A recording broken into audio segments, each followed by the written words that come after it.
break. It's boring. One thing we guarantee: this program is never boring. We've got some special guests on tonight, some proper old school gooners. And some people will talk absolute shit like Simon. No, I'm only joking. We've started. Let's introduce our guests. We've got Kenny Ken. Always a pleasure to have you, Ken. Well, it's not good to be on. Trying to get some perspectives on the show. All these Emery out people, coming out of unusual expectations, thinking we play great football. We're going to come on to that. If we don't worry. I'm sure you're going to give me great examples of the great football we played since 2008. We got the legend Gunnar Claude, who looks like his paws very, very still. He looks like he's melting away. I think he's gone to sleep. If anyone hasn't subscribed to Claude's channel, check out Gunnar Claude. Check out Gunnar Claude TV. We've got Terry Maguna. Hi, how you doing? You all right? And we've also got Simon Gunner for Life.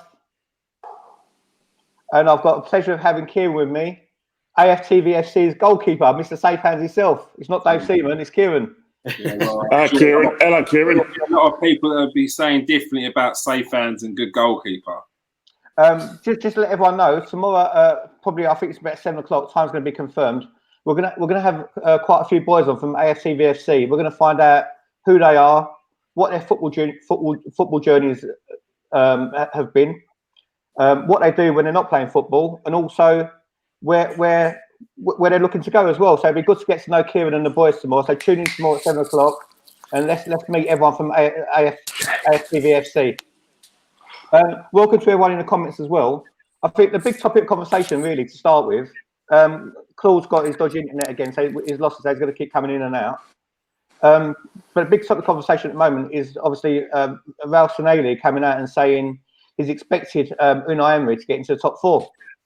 And if he don't, it's adios amigos to Unai Emery. On that, just in the comments, if Unai Emery does get top 4, will you still want him the season afterwards? I mean, I've made my feelings quite clear. I think the football's dog shit. I don't want him anywhere near Arsenal. Kieran, coming to you. Yeah.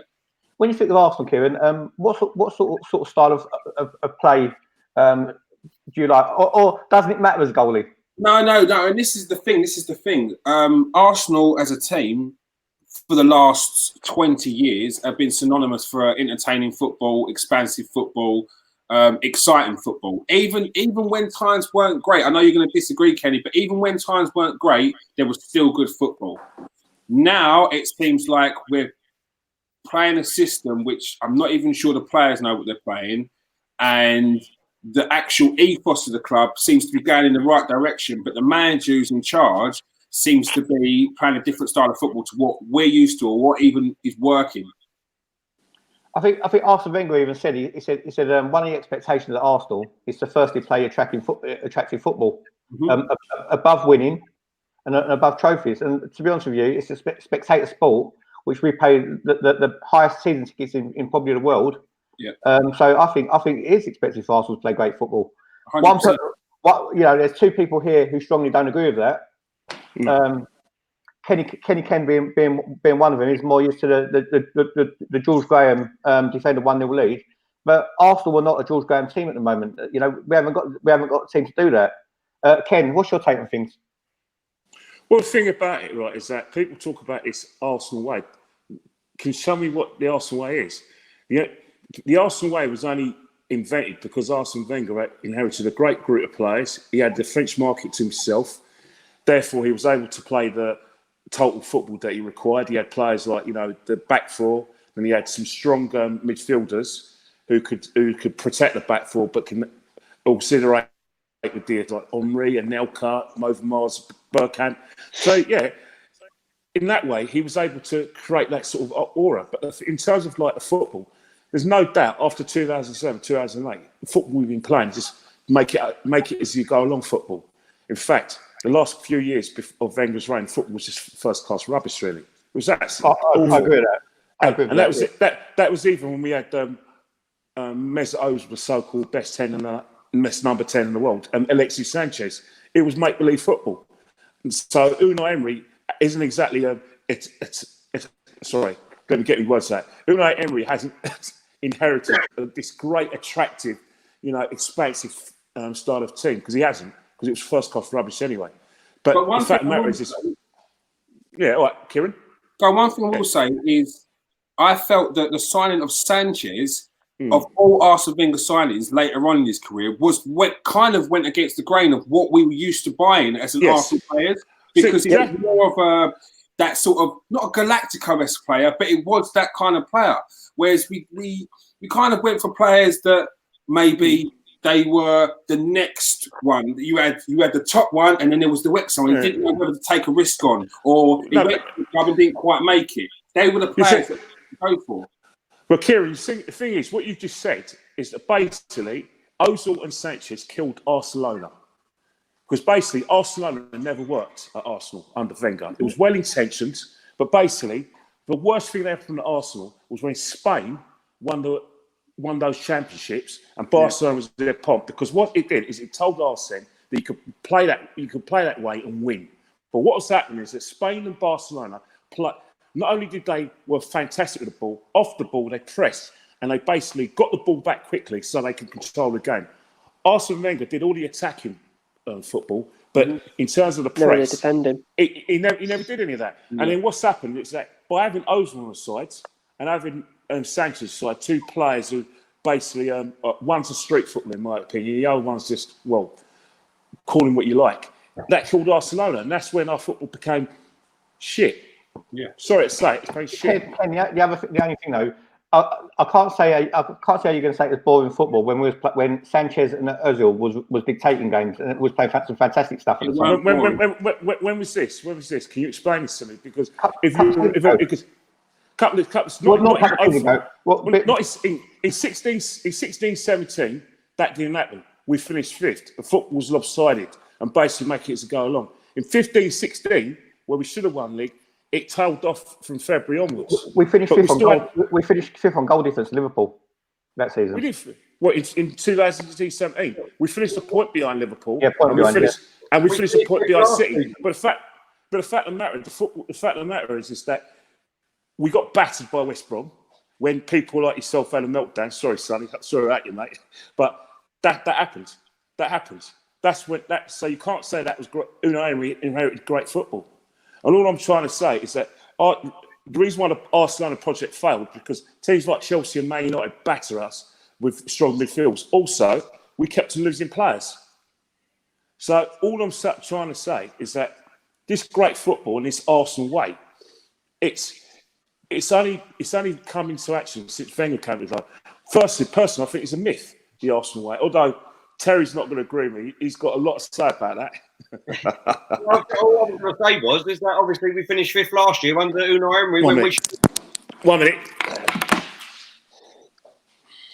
Go on, we can't wait till Kenny comes back with this. I'm just obviously going to say that we finished fifth under Emery last season when we should have come third. It was all set up for us to come third. So what did Emery do last season that is so great that Wenger didn't do? I don't understand. Yeah, and what I will say about Kenny, I'm sorry, but Arsene Wenger did not inherit a great team. When Arsene Wenger inherited was pretty much a great team. Arsene Wenger, what he did in the defence. And the goalkeeper, those two men in the back four. Great back five, and even that was our back five. Exactly, and not just a great back five. It was we had subs as well. We still had Steve Bolden in and around. We had backup on top of that. But the four players that Kenny spoke about: Overmars, Bergkamp, Henry, Vieira, Petit. They were all after Wenger signings. So. Yeah. So you say he inherited a great squad, he inherited a great defence, but they still took from that defence because that defence could not go on forever. That was the likes of Dixon, Winterburn, Adams, Bold, all of them, But what replaced them was Sol Campbell, one of the greatest defence centre-backs we've ever had. Lauren, who in my eyes is the best right-back we've had. Ben Dixon. I think he's better than That's a Lee Dixon. No way. No. But I think Dixon's had the name. But in terms of tough in terms of playing that, like in terms of attacking from the back and basically like protecting the thing. That's a good point because Lauren was a find. He was a find for us. And he replaced that back. Like we could say, Lehman is not as good as Seaman, but still, Lehman was a top goalkeeper at the time. We didn't think so, but after that, when you got the likes of Almunia in goal, a very young Szczesny, and a shaky Fabianski. I mean, he's a completely different goalkeeper now, but at them times we were going through the mill trying to find a goalkeeper. So I mean, all them backfires. Pioneer saying it's funny how Wenger is the best manager on the planet now. No one's saying that. I think every one of us on this podcast was Wenger out. That was massively. I thought it was coming to an end. I didn't agree with the way it was done. I didn't agree with the way he was hounded out. I felt, but it was coming to an end. Like all things come to an end eventually. You know, he had his time. He wasn't getting backed in the end, and he ran out of ideas. You know, and he got stale. So it was time for a change. Sonny, he ran out of ideas 10 years before. He ran out of ideas after 2007-8 season. In the semi-finals in 08-09 against Chelsea and Man United, that was when I said, that's when I handed my chips and I said, no more. Because I knew he couldn't win the big games, and I was proved right from that period. The problem is for Arsenal, I think, is that if you take Sol Campbell out of the transfer market, we got him for nothing, when was the last time we bought a great defender? Claude, you with us? Claude. He's put himself. Claude, do you hear us? Take himself a minute. Claude. Fucking machine. No, he can hear us. We can hear you, Claude. Go on, give us your views, Claude. No, I think what Claude needs to do, he needs to come out and come in again because I think he can't hear us. I think that's the problem. That's what I think because I have that problem sometimes. Right, Simon. Yeah. You know, you've been chatting the most shit lately for the last week. To be honest with you, and to be honest with you, we went to Bournemouth. Bournemouth came to us. After Watford, your opinion totally changed. You were very much fed up with Emery. We scraped a 1-0 against Bournemouth, and you see Lee Gunner talking shit on his channel. And then you totally follow everything you're saying. You know, I don't. I just at the Bournemouth game twice that I watched it, I can just see what Emery's doing, and Ralstonelli coming out with his comments cleared everything up. He's not going to play that expansive football like he did last season and let our players just do whatever they want and basically let them just roam free. He's basically he knows his job is under threat. He knows this, and Sanelli's even said to him, with a bigger squad now and a stronger squad, we expect him to get top 4.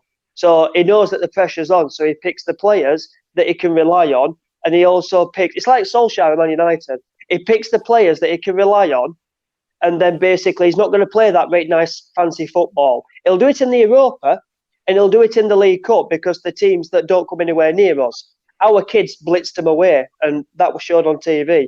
But in the Premier League, if he plays a midfielder, Willock, Ceballos and Torreira, they'll just get dominated in Premier League, and he knows that. Ceballos plays for Real Madrid. Like, Ceballos is a player. Like, it's not like... He's a player. It's not like he's playing Saka. He's playing Ceballos. Like, no, I know that, but our midfield is nowhere near strong enough. Torreira for Uruguay the other night. Did you see him playing in the defensive mid position? Did you see it? I don't watch internationals. Well, I suggest you go and watch it, Simon, because everyone is raving about him playing in that defensive midfield position. He should have been. Yeah, I've seen that. I have seen that. I've seen everyone's comments. He's saying he's too small. He's not big enough.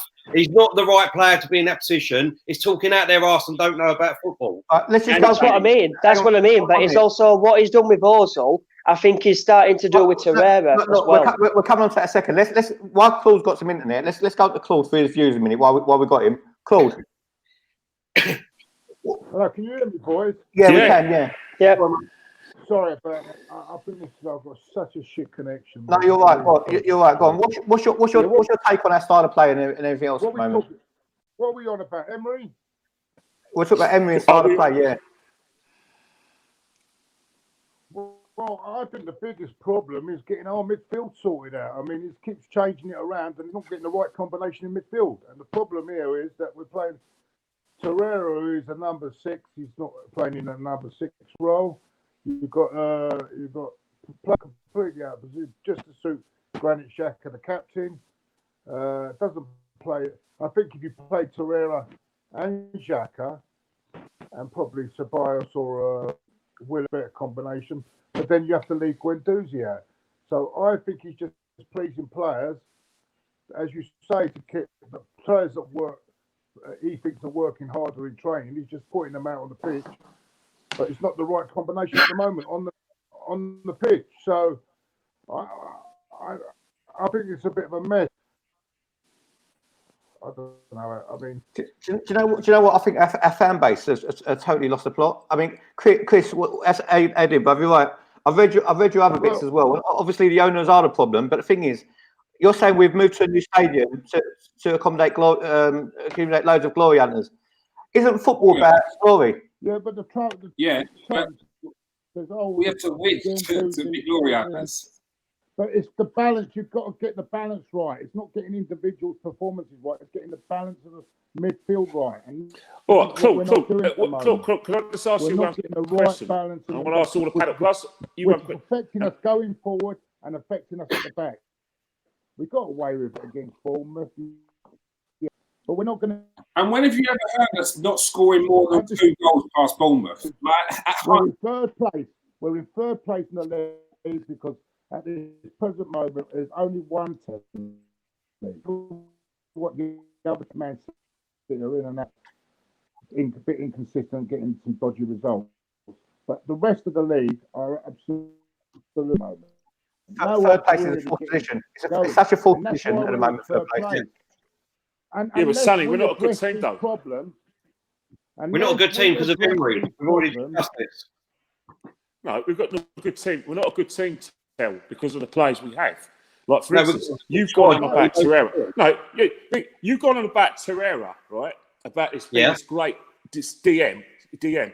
No one after the Man United game, Xhaka got mullered because he does. But hang on it, how comes no one had a go at Torreira for failing to cut out that cross for the goal when he was at fault for the goal? The cross went over. Torreira should have been on Rashford, not once but twice. If he can't stop the cross, he can stop the cross from getting to McTominay. He didn't do that. How's he going to do that? Nothing gets said. Nothing. Yeah, but hang on it. It was his man. He was near the ball. So which means when you're nearer the play, where the attack, we don't do that. You try and cut out. Nothing gets said. We mark space. We don't mark men. You know that. We mark space. We don't mark men. We don't man. It doesn't matter if you mark space. You don't mark space. It's common sense. You don't need your manager to tell you that you first and foremost you stop the cross and then you stop the ball from getting to McTominay. You don't just stand there and look around. He stood there and looked around, and none of you guys went up and had a go. But it was Xhaka ducks. That what Torreira did was criminal. Kenny. You seem to have a vendetta against Torreira, but not against Maitland-Niles. I don't. He does that in every game. Because I don't see Torreira like a lot of fans see him as. I don't. Yeah, but what about he's got a lovely little song. Yeah, and I've bagged him, but I don't go because Torreira's got this lovely little song. He's like 5 foot tall. He has to earn. He's right. He's had. Season. And the fact of the matter is that he hasn't done enough to be the DM. And that's a fact. If he won't play in there, can you? And I told you, and the reason why he won't play Torreira there is because if he's playing the ball out the back, which all the best teams in the country and the world are doing, it's not just Arsenal doing it. Man City playing like that, Liverpool playing like that, even that lot in A17 playing like that. That's the way it goes now. You do not kick the ball. You do not kick the ball 40 yards out and then give the ball back to possession. What you do is you play at the back. So you're playing at the back. The players that Unai Emery trusts get the ball from the back are Guendouzi and Xhaka. Like it or not. Torreira's not that player. But Xhaka ain't either, because obviously we won't play attacking football then, because all we done. That's the thing. That's the thing. The reason why he put Xhaka there is he trusts that Xhaka will get the ball, keep it simple. That's one thing people moan about, is the fact that he goes sideways and backwards. But the one thing you want to look into a bit more is the fact that his actual possession is losing the ball. Past him isn't actually that bad, so that's why he trusts him to play there. When Doze is a very good ball carrier, but when it gets to that final third, he's not got the creativity yet to be that player. And then Torreira, he's a runner. What's the point? That's it. What Xhaka does for us is what Matic does for Man United. That's why he constantly gets picked. Saka, how many goals did he give away? How many free kicks did he give away? How many penalties did he give away? One thing. I think Guendouzi, for one, is the worst player to pick the ball up from the keeper. Right? Because he's another one who's too slow turning on the ball. He's too rash. Yeah, he panics. He's got no upper body strength at all. It's just hair and volume. Right? He's got, all he is a water carrier. I've been saying that from time. Right? He's a good water carrier, though. He's got heart. He's got heart, Kieran. He's got heart, which Arsenal players haven't got. Right, but Xhaka is not the answer there, right? Torreira is hit and miss because half the season he hasn't played there anyway. I don't think he's been good all season. He hasn't been good all season. All right, would you say him, Kieran? Who, Torreira? Yeah. I think Torreira. Personally, I think Torreira wants to go back to Italy. There was talk of it in the summer. He's come back and he's not really looked up to pace. He's playing in a different position. I know that, but mate, some of the mistakes that he has been making when he has been playing that position are basic errors and things as a footballer you shouldn't be doing, like finishing chances, putting the ball through, things like that. Even if you are playing as that number 10 role, it doesn't mean you absolve your actual statistics and abilities. It's still been poor, whatever position he played. Do you think he wants to go back to Italy? And if that's the case, sell him, because you know what? To be honest with you, if Torreira left, I won't miss him. To be honest with you, I must admit, I won't miss him. I said so. If you asked me the same question last season, I would have said no way. But off the back of this season, and knowing that he wanted to go to AC Milan, who at the moment are a shadow of the team they used to be, then he can go, because you can get someone who wants to be there who could do a better job. Yeah, but question for all of you. Don't you think it's more because of Emery has not set the team up to press as a team? Yeah. I don't think. I just think, to be honest, he's sussed our midfielder and he just picks the ones he relies on. That's it. But when you're getting a 1-0 win against Bournemouth, like the most Arsenal-like open, expansive team outside the top 10. You're getting one goal against them. Like, you not score one goal past Bournemouth. The thing that makes me laugh is that even you, Kenny, you say that the Emirates is a fortress. No one's going to come there. It's an hard place to come, and we're going to get 4 goals. I mean, that's right. Who we played there? We played Bournemouth. We played Villa. We played. Who else have we played? Spurs. Well, I played Spurs. I mean, Villa and Bournemouth, right? With looking on paper, and Burnley, we should be smashing them teams, right? We should be smashing them teams. We shouldn't even be talking about them teams in the way we're talking about Arsenal. When we done our score predictions, everyone was going, "Oh, we're beaten 4-0, we're beaten 5-0, 4-1." Oh, they might be. I was the only one that said, "No, it'd be 2-2. It'd be an hard 2-2," because I can see the way he does it, but no one else can seem to see that. Why is that? Why can't you see that? The way that he's setting us up is that we are not. Many times, and one of the things is the consequences. Why are you having to He's just more cautious. But the consequences of what happened last season, the 10 games where we were supposed to have this easy passage, where we got battered, we chucked it away. Got battered by Everton, basically outstretched us. Wolves battered us, and then we had Watford. I don't know how we won against Watford, but basically, you catch me drift. Unai Emery's been burnt by that. So what's happened? Right, a cautious manager now is gone to his old extent. He said, "You know what? I ain't going to get. That's not going to happen to me again. Never ever again am I going to let that happen. I'm going to sort of think, right, I'm not giving nothing away." Now, that's the prerogative of the manager. It's not going to. Yeah, he is, because what's happened is that. If you look at the stats like I said on Danny's show the other day. He is technically worse. Terry, you're really shouting loudly. It's really doing my head in. You know that, seriously. Keep the volume down a bit. But he's statistically worse. We are worse off than we are last season. We are having less shots away from home. So I don't understand why you think we're going to end up in the top 4 if we're worse off than what we are last season at this stage. But that is isn't scoring more goals than the opposition. Are you? Would it's? How can we score goals if we're having less shots? You say we're having less shots. The fact of the matter We're is still creating chances as well. We're still no. We went to Watford. We're not. We're creating away from home at least 20 chances less than we was last season. That's a fact. I'm not making this up. I know you look at the stats. The fact of the matter is that Newcastle, we did enough to win the game. We won the game. Watford, I'll give you that one. Unai Emery did give the initiative to Watford with his substitution and handed the game to them virtually on a plate. I'll give you that. At Liverpool, the fact of the matter is we were playing European champions. All right, the defensive football didn't work, but the expansive football you wanted would have led us to get a thrashing. It's mentality, mate. Mentality. Yes, exactly. Kenny, just because they're European champions, have they got a right to the 3 points? No, not at all. But it's more but like Arsenal as fans, Kenny, Arsenal's fans gave Liverpool the automatic right. Said, "Here, have your 3 points, Liverpool. We won't attack you. We won't attack you. All we do for 40 minutes though, they couldn't get through us for 40 minutes. That's because all the fans were saying that afterwards. We didn't have a right to win because they was the European champions. That is what all the fans were saying afterwards. Look at Kenny.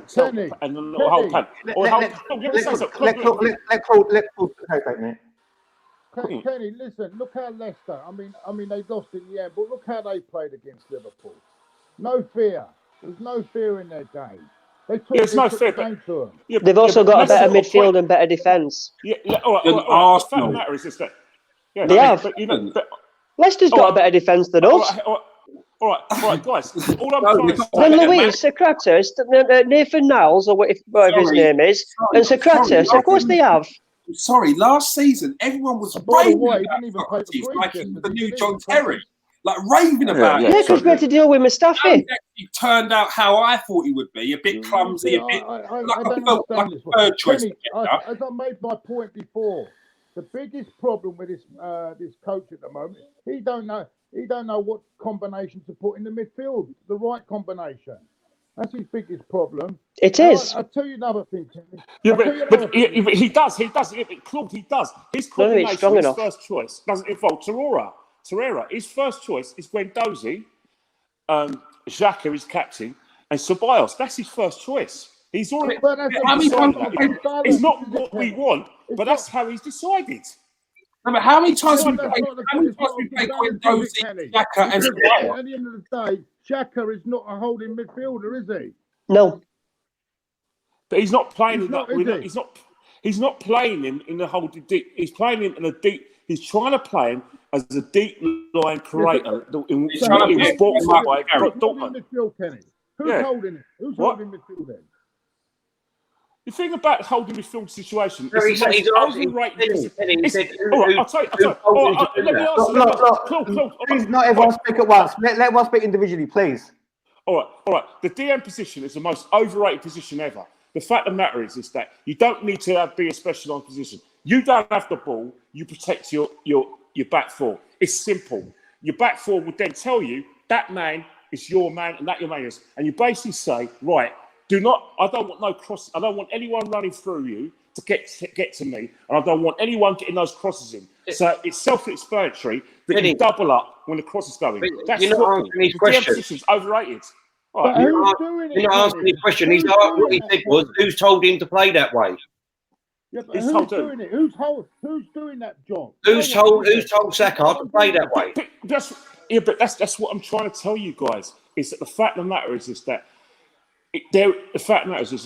Xhaka is on the field. He is the manager on the field. He will know that if there's a situation where he feels that playing is protected, he'll go in that position. His manager don't have to tell him that. Kenny, can I That's just what say I'm one saying. thing? Can I say one thing? I agree with you. We don't need a holding midfielder, right? What we need three midfielders who would hunt impacts. Yes. We need Milner, Henderson, and Wijnaldum. The team is not set up to defend. They can't defend without the ball. And whose fault is that? It's Unai Emery's fault. Kieran. You're Exactly. saying, And that's what. And 1 minute, Ken. 1 minute. Go on, Kieran. What are you going to say? you were saying that Ceballos, Guendouzi, and Xhaka are his three midfielders that he's first choice. Then how many times has he played that this season? Why are we going to games like, why the hell have we played 3 DM? Why the hell we played this? Why are we not playing Ceballos or Willick when Ceballos is meant to be one of his front three?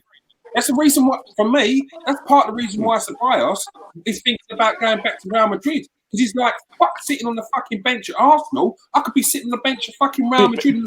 But Kieran, hang on it. It was a Man United game. He was left out in the Man United game. But he played against Liverpool, not particularly in his position. He played that big game against Liverpool. In most of the games, in the first choice. It's only certain games where Unai Emery wants to go doubly protective that he's left the lad out. But ultimately, if you look at most of the games, you look at the film, first choice. Yeah, but Kenny, you can't. Even the game against Liverpool, he didn't play Ceballos through strengths, did he? Ceballos is not a player who's going to run around trying to close down people. That's not his game. But that's sacrifices. But can you make that sacrifice for one game? All I was asking for was one game. Why did you take him off against Watford? What's that? As soon as he took him against Watford, we fell apart. Yeah, and I begged him for that because I was angry as well because Unai Emery handed the initiative to Watford. That doesn't strike me as someone who's in their mind as the first choice. If anything, you'll take off Ozil, who would be great.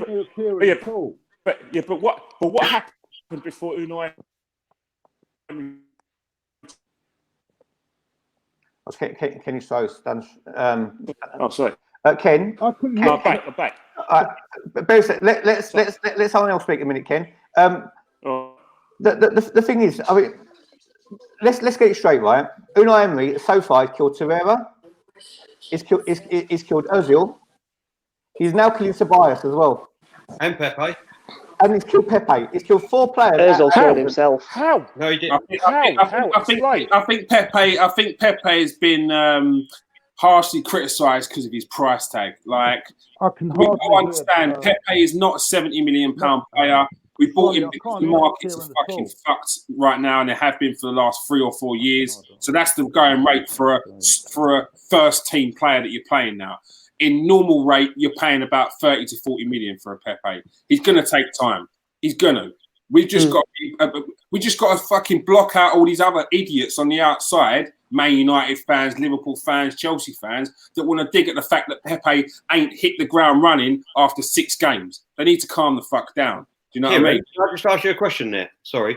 If Pepe was playing for Man City now or Liverpool, would he still be going through this bad patch or not? I think if he was playing for Liverpool and Man City, I don't think he would have played as much. I don't think he would have been thrown in straight away. I mean, if they bought him and he was in their team, would he be playing this bad? It'd be like a Mahrez. Basically. No, because look, We're not playing to his capabilities, I don't think, personally. We're not. We're nowhere near. A complete winner. 4-3-3 doesn't suit Nicolas Pepe. It doesn't. I don't think we are either. But I also think that if you look at players like Gabriel Jesus, who went to Man City, hit the ground running, and then he's hit a bit of a plateau, and then he's starting to build himself in again. Whereas I think at Arsenal, because we've got no other option there, because we needed another winger, yeah, he's got £70 million. You've got to play him. You're going to play him through it. So I think he's just been a bit of. I think he just needs time, Pepe, man. I think he needs time. There's a lot of eyes on him because we're expecting so much for so much money. So I think personally, if he was only worth 30 million, there'd be no heat on him. I think if we push him in with Aubameyang and Lacazette and play him like we do Liverpool, like Liverpool played with their front three, Yeah. I think we'd see a completely different Pepe, Michelle. Yeah, so do I. So he's basically a striker. That's what But he basically, what I'm saying is it's down to the manager where he's not playing him right. So that's why Sonny is more or less saying that he's killing him off. That's why we don't need Mesut Ozil as well. Thing is, Simon, please, you've got the most gifted footballer at the football club in Mesut Ozil, right? And Arsenal, We don't need him. Arsenal wasted Mesut Ozil's career. Simple way. No, he's wasted his own career. To be honest with you, if reports are coming out and say Ozil's lazy in training, if my boss at work said he did like me, I'd be lazy doing my job as well. Yeah, I'm not hearing reports that Ozil's being lazy. I'm not hearing that at all. Can you hear me, boys? Yeah, we can. Yeah. Sorry, I can't hear. I can hear all you lot, but I can't hear Kieran at all. What's going on here? What's happening? We don't know, Claude, but just focus on what you're saying at the moment. Go focus on your point. Focus on your point. You might have to leave the stream and come back because we can all hear Kieran. How is it I can hear all you lot and I can't hear? We don't know. We can't answer that question, Claude. So just focus. What's your point? Well, my point you said about Mesut Ozil, Yeah. It's come to a breaking point with the relationship, and it's not going to happen because he doesn't want to play. He just doesn't have no time for him. I've been hearing that he's been okay in training, he's done his job, on this, that he won't play it anymore. And this all comes down to the cup final when he called him the CUNC in the cup final. That's it. Since then, he don't want to play him anymore. Simple. Right, okay. Going off the Ozil debate at the moment, right? We talked about whether Emery should get a further season if he gets the top four, right? I've always said from the outlet from the outset on AFTV, if Emery gets the top four, it'd be more by default than what we're doing, right? So going from the top, Kieran, if Emery got top four, would you still want him at the club? Yeah. No. I don't think it would be fair to set him a bar to go to, set him a target, and then when he hits that target, you're like, nah, do you know what? All the other clubs around you were shit. Because that's basically like saying Leicester won the league. Everyone around them was shit. Did they still win the league? They did. So it's only fair that he gets to carry on what he finished. Now, do I think it's the right direction? That's not. I didn't set the target. If I set the target of expansive football, I want to be entertained and I want to be top four, and you only got top four and the rest was shit and you scraped over the line, then no. But the target is top four. And obviously, they're not really fussed about what the football's saying until we start moaning about it. Simon, Yeah. if Emery scrapes over the line, would you still give him a job the extension on his contract? No. I'd say thank you for getting us top four, but there's better managers out there that we could get. Oh, It's like everyone says they want great, nice football and stuff like that. I don't. I watch the game not for nice football. I watch the game for trophies. then he's I done want to win trophies. Then he's done the job to get in top four then. No, but football. with Emery, there's too many fans now that are on his back. So as soon as he gets that top four, if he does, it's going to be, right, what's going to happen? Is he staying? Is he leaving? And they'll just get rid of him. That's what they'll do. They'll get rid of him. And they'll bring another manager in that'll come in to win trophies. They'll not look at us fans. They'll not come to us fans and go, wait, we want to play nice football though. But no, that era's gone. That's gone with Arsenal. I don't think he has. I don't think we'll ever see nice football at Arsenal again. I don't. I think the board want to win trophies. Simon, Ralstonelli, when he was in charge of Barcelona, do you think Ralstonelli would have put up with crap football? Yeah. No, that's different. That's He's Pep. a winner. Pep Guardiola, literally what he did with that Barcelona team, that was all down to him. That went down to Raul. He picked targets and Raul went out and got those players. Yeah. He brought Alexis Sanchez from Udinese. Nobody even heard of him. And Alexis Sanchez couldn't do it. You know Barcelona. what? I can't believe how any Arsenal fan wants to watch us play shit football. No, can I? I can't believe That's anyone talking about Jose Mourinho. I'd like to watch. I would like to watch. I would like us to be Liverpool, play fantastic football and win trophies. But if I had to pick, I pick trophies over nice football. I'd be happy to watch Arsenal pick It's a not- Champions League trophy It's up, not a choice, Simon. winning every single It's not a game choice. 1-0, It's not a but then choice, watching Simon. another team. Simon, it's not a choice. It's not a choice of trophies on nice football. Football doesn't work like that. Football doesn't Well, work like that. I'm trophies all day long. It doesn't work like I'm that. trophies all day long. These teams looked at Arsenal and then wanted to follow Arsenal's ethos. Now we're going backwards and trying to fucking follow people like Chelsea. Yeah. It's a joke. This is the problem with football now. Everyone wants to be entertained. Nobody talks about trophies. This is why so many tourists come and watch football, because it's a theatre. It's entertainment. No, it's not. It's me watching my club grind out a 1-0 win and get those 3 points. Seriously, if I had a big enough basement, I'll stick you and Kenny Kenny in it, and I'll stick 10 different packs. What we done I wrong? can't take it. All these teams, yeah. Look at the journey of all these teams that have won trophies with. I won't say shit football, because at times, even some of these teams that played very sort of practical football to win, sometimes it was brilliant to watch. Yeah, but Chelsea, Jose Mourinho broke records. He absolutely wiped out every team out the water. He ended Arsenal basically. He made fucking Man United look over their shoulder. And what did they do in the end? We want fucking entertaining football. Trophies aren't enough. We now want to be entertained. Chelsea last year. Exactly, that's what I'm talking about. So whatever anyone says, you can say right now, yeah, you want to win trophies. 2-3 seasons of winning trophies. What's the next step of winning after you win trophies? It's progressing your team. Otherwise, we're standing still. So the progression would be, I want to be entertained and winning the trophies. Well, what they're going to say is one's got to give. But it's not the case. You know what? In 40 years, can you name me any team who's won the league who hasn't been entertaining? I can't think of anybody. Man United, No way. when they were 13 points clear. Simon, don't be silly, mate. No way. But that Man United team was shocking. Oh, They come were on. shocking. No way. Van Persie won that league himself. No, that's Why one did he leave? Man Why did he United team. leave? That's one. Oh, Man United chance. team. Why did he leave? Why did he leave, Simon? I don't know. There's so many things. Either he didn't get offered a new contract, or Because we Arsenal didn't want to give we him. want to play attractive football. We don't want to win trophies. Is that why he left? But then basically, thing about it, Fergie also lied to him as well and told him I'm going to be here for many more years. As soon as he got Fergie that trophy, Take into account Fergie was gone. getting ill, to be Fergie fair. was clever.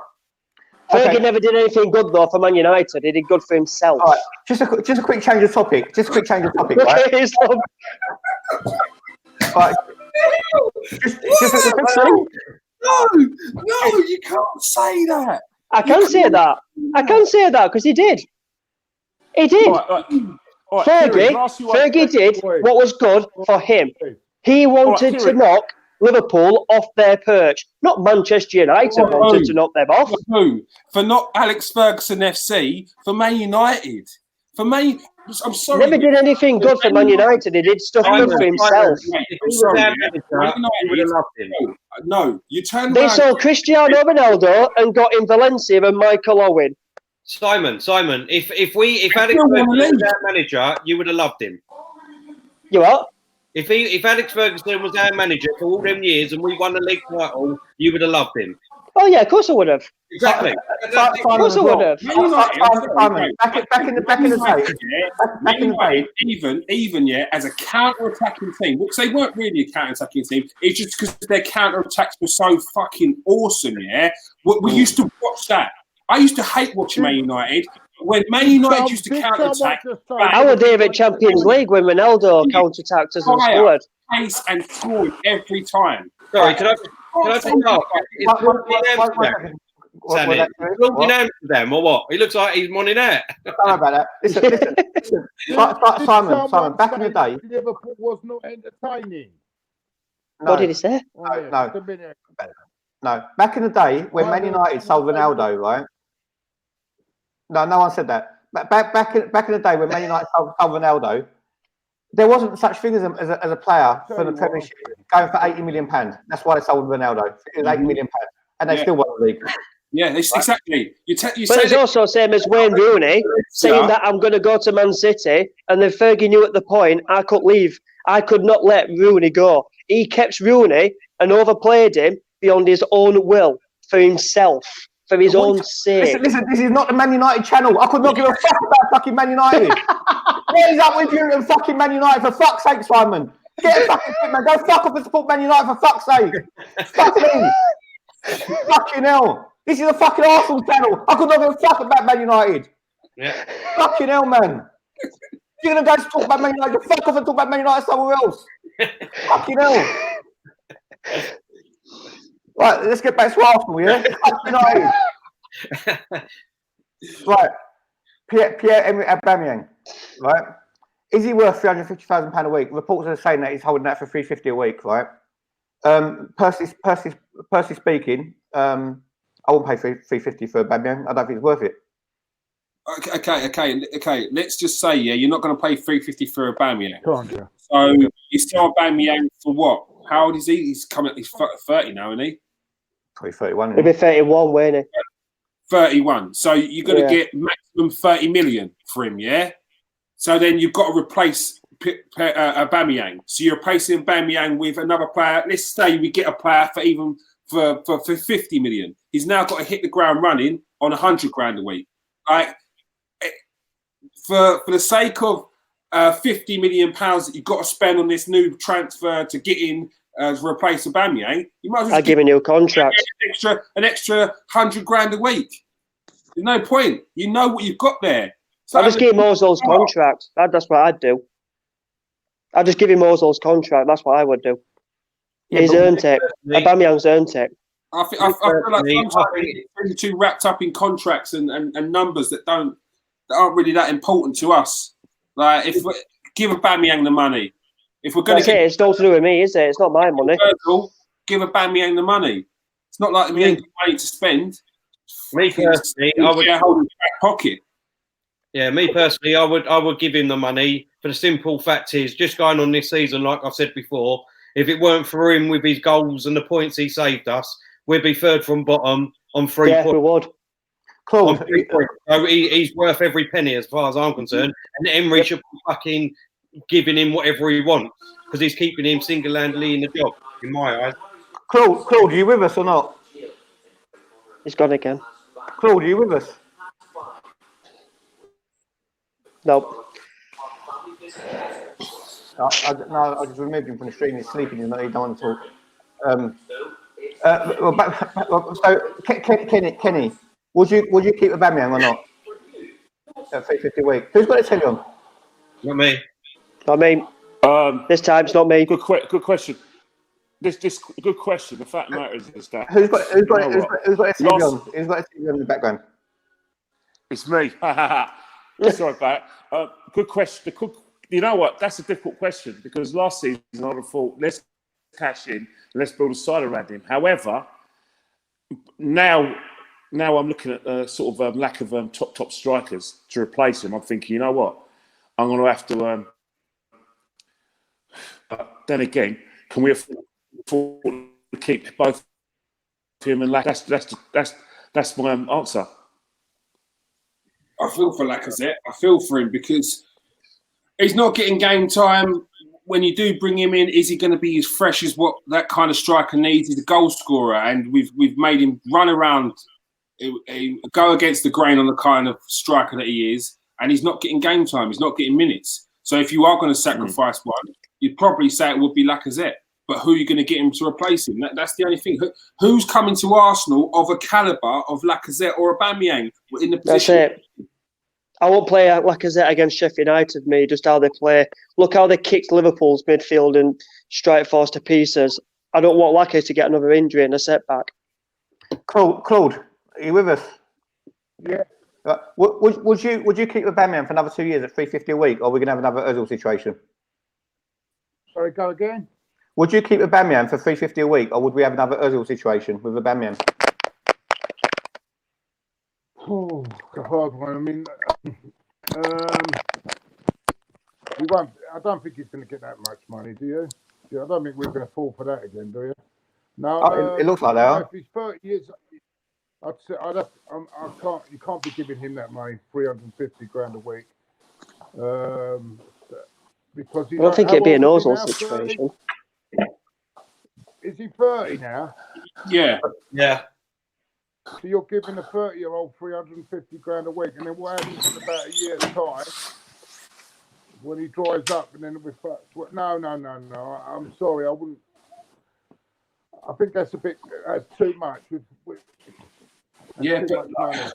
that, all I'm going to say, is like with how many people said Wenger was, where he had it in his mindset, or whether it was Wenger, or whether it was the board, or whether it was them combined, they had their mindset that a certain players are this bracket, and the times moved on where money was going up and up and up, and they obviously assumed that it would drop again like it used to. It used to go up and then drop, go up then drop.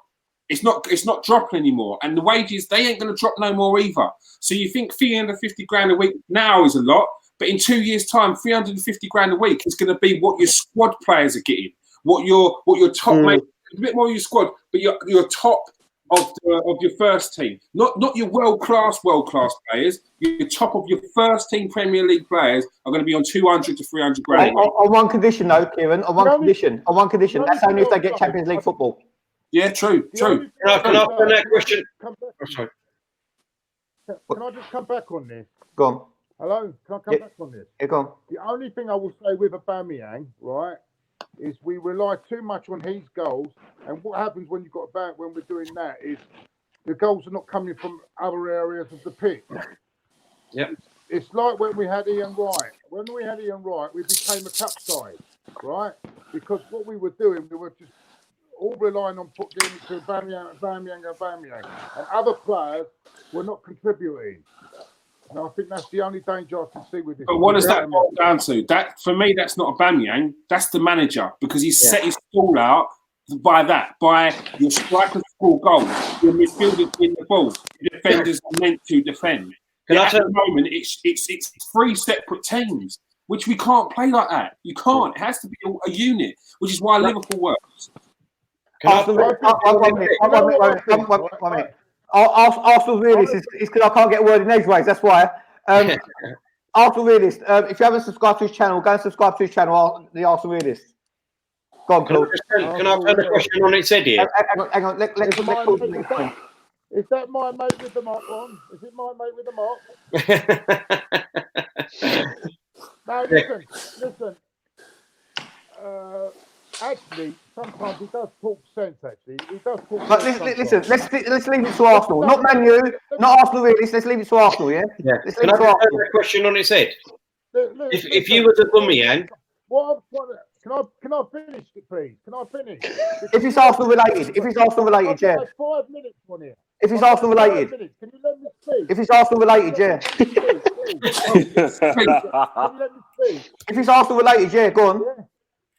Is it possible? Because everyone is interrupting me now. Now, listen, what I'm trying to say with Aubameyang is there's an over-reliance on Aubameyang.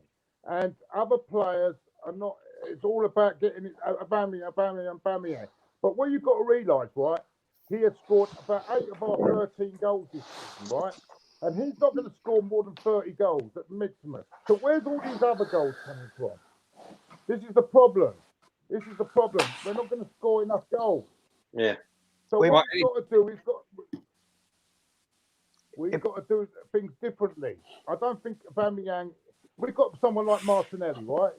Martinelli's a different type of striker, right? But when it develops, right, I think he's a better option going forward, because when he develops, he gives you everything. He's not just a goal scorer. He works out. He works the area. He works everywhere. He's not just a goal scorer. Aubameyang is just a goal scorer. Can I turn the You question? understand where I'm coming from, boys? Yeah. Hey? Can I turn the question on its head now? If you was Aubameyang, would you want to stay, knowing that we're having less shots after his reaction that he done the other night when he was pissed off with Emery for taking off, making the sub, and he was spitting on the floor like someone said, and that? Well, if you was Aubameyang, would you really want to stay at Arsenal, knowing that we're having less shots, we're not playing to his strength really, and we're not going to be playing forward football anymore, like all these Emery in fans want. They just want to be defensive 90 minutes and have one shot on goal. It shouldn't be about one player. So if you It should not was be the about Aubameyang, one would you want to stay? Yeah, but you got to think what are Aubameyang's options? What are Aubameyang's options before he joined Arsenal? Because I know that Real Madrid didn't want to touch him. Liverpool fucked him off. There's a list of clubs which you would have looked at and think, why is one of the top goal scorers in Europe for the past 3-4 seasons not even getting looked at by any of the top clubs? Not even just any of the top clubs. Kieran, you're 100% spot on, right? Aubameyang has never played for the top team, for one. Borussia Dortmund weren't a top team, right? And to be honest with you, 300. If someone offered Aubameyang 350 grand a week, he wouldn't want to go anyway. Yeah, of course he would. Right? But the problem is with Arsenal, the way Unai Emery plays, we're building up from the fullbacks, is they're always looking for a tap-in. And that means the majority of the goals are going to come from the strikers, because Arsenal have not got a player which we don't get no goals from midfield, we don't get goals from anywhere else. We've just got one style of playing, and that's it. And that stems to the manager. Because I do agree with you there, Sonny, but I do think that come the end of the season, if he does get top 4 and he does stay, I think a few players will go. Myself, I don't think Lacazette looks comfortable, looks happy at Arsenal. Myself, I really don't think he does. I don't think Aubameyang does at the moment. Torreira don't. There's a big problem at Arsenal, an underlying problem with Arsenal at the moment, and that is Emery. Should I tell you another problem at Arsenal as well? There's another thing. If you look at Liverpool, there's not one particular player. It's the three of them.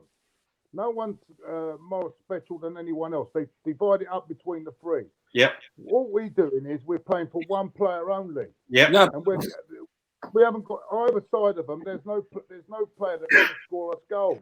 Yeah, but understand where I'm coming from. Yeah, and I agree with you, Cole. But what I will say is with Liverpool, it's completely different because not one of them players are out-and-out strikers. None of them. Firmino's not an out-and-out striker. He never has been. He's a forward, winger, deep-lying forward. Salah is a winger. Mane is a winger. And they've all been converted into players that can play up top or play high wingers or front three that just mix it about. Lacazette is a goal scorer. He's a poacher. He's a forward. Aubameyang is a centre forward. So we've got two centre forwards playing in one position. Mm-hmm. And then you've got a winger who's meant to do what? It doesn't make sense. It's all over the place. It's all over the place. But why is it all over the place? That stands for our manager, isn't it? Well, one minute, right? Pioneer is saying Emery haters delusional. No one hates Emery for one. No, I don't know the geezer. I've never eaten paella with him. I haven't put real cream in his hair. I don't know the geezer, right?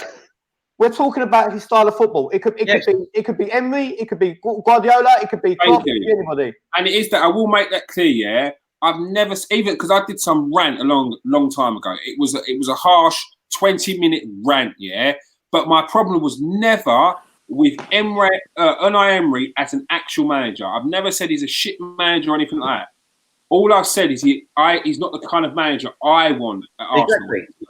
He's not the style of football that I want. And it'd be the same as Jose Mourinho. It'd be the same as Tony Pulis. If Tony Pulis is winning Champions Leagues, I wouldn't want him at Arsenal because it's the style of football. I don't personally want a pragmatic manager. One thing I do not want is Simeone, for one. I'd never want Simeone. Yeah, no, exactly. And I said that as well. I don't want Simeone. And it's more like what I want to see us do, which it seems like we're kind of doing, is bringing through the youth. I'm willing to take a bit of time if we're going in the right direction with the ethos that Arsenal is. Bring through youth, play entertaining football. At the moment, we're not playing entertaining football, but we're bringing through youth. And it seems like the broader aspect of things is going in the right direction. We're spending a bit more money. We're willing to spend a bit more on wages. We're bringing through youngsters again. All right, Kieran, based on that, Joe Willock is missing out on the starting place to someone who's made it very clear this week that he wants to go back to Real Madrid. Mm-hmm. Wouldn't you focus more on Joe Willock getting the starting place than Ceballos? So would I. Yeah, but 100%. But I wouldn't have dropped Ceballos. Ceballos would be a key starter in my team in the position that he plays, in his position, not anywhere else, not out wide, not playing as a right midfielder. in his position, making sure he's a linchpin in between the midfield and the attack, which is what we've been missing when we're not creating anything. Do you know what? I'll go as far to say, if anything, I'll take Xhaka out of the team and I'll play Sabas as a deep lying midfielder.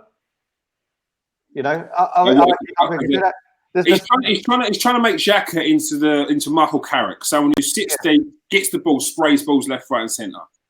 But he's just not forward thinking. He sits too deep, though, doesn't he? He sits too deep. He's like a sweeper in our defence. That's how deep he is. That's He's too cautious. I mean, I've got to say, boys, 1 minute. When our fullbacks come back, properly, we'll have Tierney and Bellerin on either side, right? When they are back, I think we'll be a lot much better going forward and defending and everything like that. I think that will be an added bonus. Yeah. The only thing I worry about, I look at our the front three, and I only see at the moment goals from Aubameyang. I don't see where the other goals are coming from, and that's the worrying thing, because that's the worrying thing for me. At the moment, we've scored 13 goals in the league this season. Yeah, 13 goals in the 8 games. Yeah, and I think 7 or 8 of them come from Aubameyang. 12 of them come from Aubameyang. Yeah. Aubameyang's got he's got 12 points this season. Aubameyang, out of all our points, Aubameyang's got 12 of them. That's what I said. If it weren't for Aubameyang, we'd be third from bottom with 3 points, and everyone's still saying let's give Emery time to the end of the season. It's ridiculous. And that's what I'm trying to say to you, boys. We're relying too much on one player, where it should be going around the team. It should be all around the team. And we're focusing too much on one player, and that's the problem. Laka has been out as well for a month as well. We've got to put that into consideration. Laka has been out for a month as well. Simon, to be honest with you, right, even when Laka was there, right, everyone was saying that Laka and Aubameyang can't play together. It's like our Arsenal fans don't know what they want. So they can play together. You just don't know where to put Pepe. Fucking some of them don't know their arse from their elbow, mate. It's a joke. They just don't know where to play Pepe. You know what? If it was down to me, if I was a manager, right, I would have a lot more hair for one. It'd be a lot blacker. if I was a manager and we've got a problem in defence, right, and we've got a problem in midfield, and we want to accommodate Aubameyang and Lacazette, I'll play a 3-5-2. That's what I'd play. I want us to do with that. I wouldn't play a 3-5-2. I would revert back to 4-4-2. But then you play a 3-5-2, you're leaving Pepe out, who you've spent 72 million for. Who cares? I'm not a fanboy. I don't care who we leave there. No, I'm just saying. That's like saying you paid 100 million to get Pogba back, and he's got to be in a team. No, it doesn't matter who it is or how much they cost. If they're not performing, then they're just in a team. That's why you're the manager. Yeah, I think we get too wrapped up. Like I said earlier, I think we get too wrapped up in this money business. I think you just got to play the players that are performing the right position sometimes, man. It's just like Man City buy a player, Liverpool at the moment, they buy a player. Are they sticking him straight in the team just because they bought him or just because he cost the most amount of money? They're not. They're playing him when he's ready, when he's on form. That's when they're playing him. Oi, Saman, whatever your fucking name is, fuck off my channel or I'll block you anyway. So stop your shit comments and just fuck off from my channel, yeah? All right? I'll go like I'll block you off the channel. Just fuck off. Well, what's he putting? I didn't even see what he put. Don't worry about what he put. Can I ask a quick question, if you don't mind? It's only what I asked the other day, and I really want to hear Simon and Kenny's and Kieran's and Claude's opinion of it, right? And that is if Emery doesn't get top 4, will that be 2 years wasted? That's what he put. He's getting blocked from the channel, so fuck off. Go on, Simon. If he doesn't make top 4 again, would it be 2 years wasted? It'd probably be 2 years waste. 2 years wasted, yeah. When you look at players you spent, and then you look at Aubameyang's age, Laka's age, and all the rest of age, and they're getting obviously 2 years on. But then you've got the youth through as well, though. But anyone, I'm so glad we put the youth through. I'm not talking about youth, because the youth is anyone can bring them through, because the youth come through every year if they're good enough. I'm not and that's one thing about Emery as a manager. Arsenal have always brought through the youth. Let's not get it twisted. Chesney, Bellerin, Jack Wilshere. We've always brought through youth. So don't get it twisted. We've always bought for you. Yeah. So is it 2 years wasted or not? And just before you answer that, Simon, I just want to answer the Arsenal realist. I don't hate Emery. What I hate is the way he plays, his formation he plays, and I can predict every week before he puts that team out, the team he's going to play, the way we're going to set up, the way we're going to play, how boring it is, and it's just awful football. I just don't like the way he plays football. I don't hate the man. He can go and do wonderful things for PSG again if he wants. That will suit me down to the ground. I've not got a problem with that. I want a manager that is confident in us, in Arsenal, who's going to play his best players in their right position and who's not scared to go out there every week and give a performance and try to win. That is the manager I want. The winger that come in his first 5-6 years. When he come to us, we was losing games and he had put on 3 attackers from the sub bench to go out there and try and win. We might have been 2 or 3-0 down, but it's still 3 attackers to try and win. So but that was just my message to the Arsenal readers. But Simon, if you don't mind answering the question, please, mate. I'd probably say yes, it has been 2 years wasted. Right, okay. Kenny? I would say. Did you hear the question, Kenny? What's that? No, I didn't hear the question. So I'll yeah. Yes, right. I said if Emery doesn't get top 4 again this season, would it be 2 years wasted? If he doesn't get top 4, 100%. If he doesn't get top 4 again this year, would it be 2 years wasted if he gets sacked?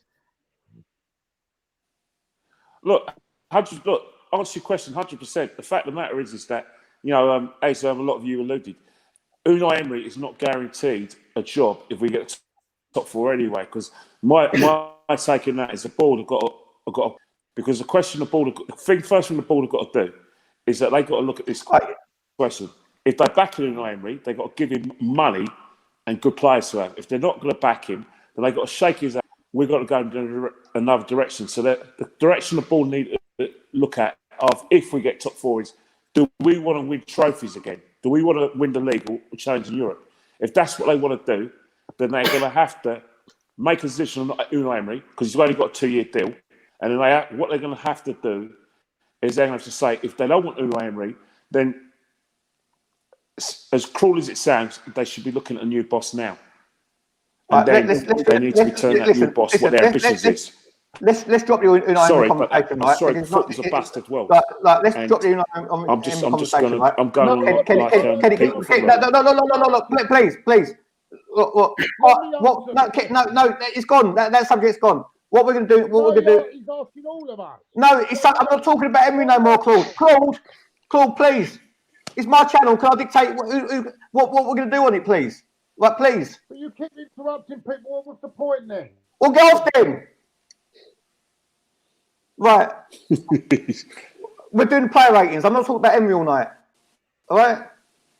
I'm the host of the show. Can I just dictate where the show's going to go? Is that all right with everyone? Yeah. Fuck's sake, man. Right, player ratings. Bert Leno. Let's start with you, Kieran.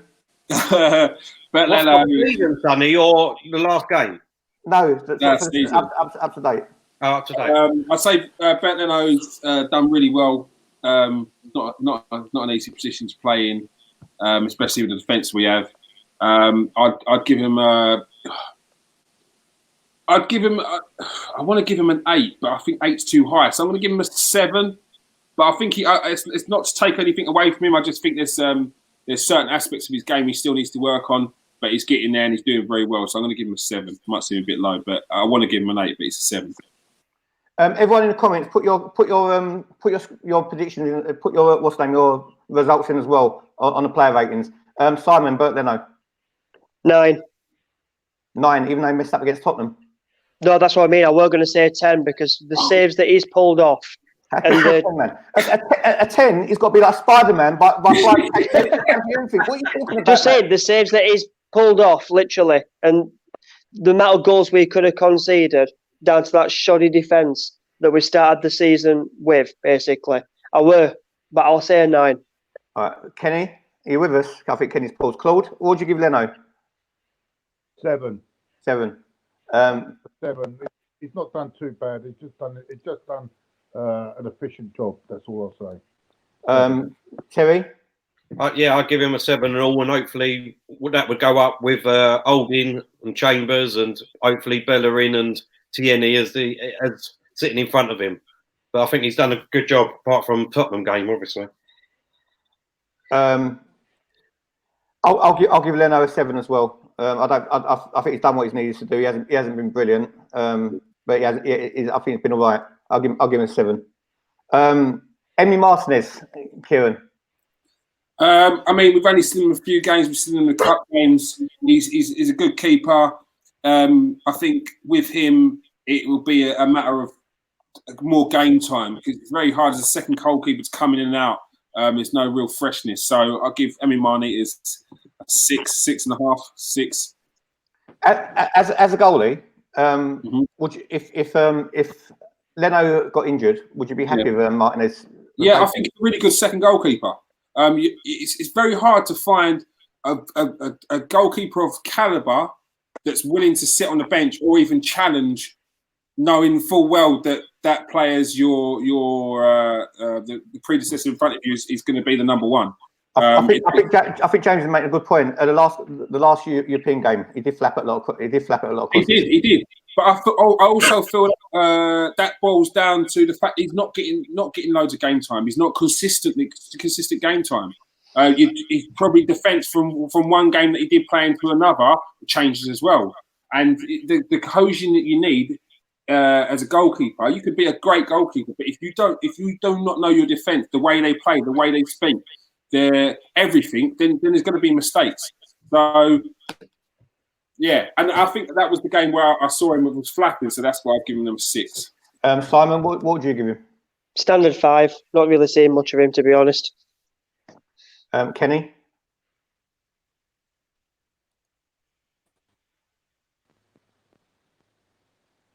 He's miming these one. Yeah, I'll give him like maybe a 7. He's not done too bad. Kenny, we can't hear you, bro. Don't worry, we'll speak to you, Ken. We can't hear you. Terry? I'd give him a 7, to be honest. What I've seen of him in the games, all right, he's had a couple of little flaps about, but apart from that, I think he's done a good job in the games that he's been asked to do. So I'll give him a 7. I'll give him a 6. I think he's been a bit shaky. I've taken Claude out of stream because he's sleeping, so I'm not going to add him back. Right, let's go right back. Ainsley Maitland-Niles. I feel for the guy, man, because he's not playing the position, but part of what draws you as a fan for Ainsley Maitland-Niles is his composure and that he doesn't flap in any situation. But part of the reason why Ainsley Maitland-Niles is because he doesn't flap, and there's sometimes he's too composed, he's too calm, he's too chilled. So, and it just drives you mad. You're just like a player on his shoulder, and he's just like, just chilling along, and it just drives you crazy. I'd have to give him a 6 because there's been too many performances where it's been up, and then there's been too many performances where it's been below par. So I'm going to give him a 6. He's not playing his position, man. Simon? 3, but it's not his fault. He's even come out on telly and said that he doesn't want to play as a right back. So I don't blame him anyway. I've never have. It's not his fault. So a standard 3 for me. Claude? Well, I weren't sleeping, by the way. I was lying down. But anyway, 4. Claude, is a bit disrespectful. If you're going to come on something, come on it as a professional. Really? No, Claude, if you're going to come on it as a professional. And we're not sleeping. We're not lying down. I took a battering tonight. No. You know why I'm lying down? Because I'm not being that great. But anyway, it doesn't well, if you're not great, then don't come on, Claude. If you're not great, then don't come on. Yeah, but you was disrespectful to me, mate, for muting me anyway. So anyway, no, I wasn't, because it's my agenda of the show. It's my agenda of the show. Have a bit of respect, yeah? You want to do it to Robbie, don't do it to me. Have a bit of fucking respect. Well, you said you moved. Fuck off. Go on, Kenny. I'm going to give Ainsley Maitland-Niles a 6 because, as Kieran says, there's a lot of the good outweighs the bad in terms of what he's done as a right back. Certain games where he's made me angry, but again, it's because he's got a lot of pace. He just thinks his pace is always going to get him out of trouble. But one of the things he does that does annoy me, and Kieran's right, is the lackadaisicalness. You know what? This guy is just too cool for school sometimes. But he hasn't really done that badly. And if I see him straight, I'll shake his hand. And I'll say, you know what? You know, you've basically consolidated that position when Bellerin's been injured, and you hasn't really done a bad job. We haven't had catastrophes in that position, and you're playing that position. So 6 is definitely deserves a 6. Terry? I'll give him a 4, only because the reason he gets a 4 is because he's playing out of position, and that's Emery's fault. He's made him like that. But I can't let it go that he's a professional footballer, and in nearly every game he loses his head for 10 minutes at a time. Now, if you're a professional footballer, you shouldn't do that. You should be switched on for 95 minutes until that final whistle's gone. And for 10 minutes, nearly every game, he loses his mind and he doesn't track back. His head's all down, his shoulders all down, and he doesn't even look like he's interested in even trying to do anything on the pitch. So just asking, how old is he? Sorry, how old is he now? I don't know if I think he's about 22, is he? I'm not too sure. Yeah. Don't you can't even say he's a young kid then, can you? Learning still. No, you know, exactly.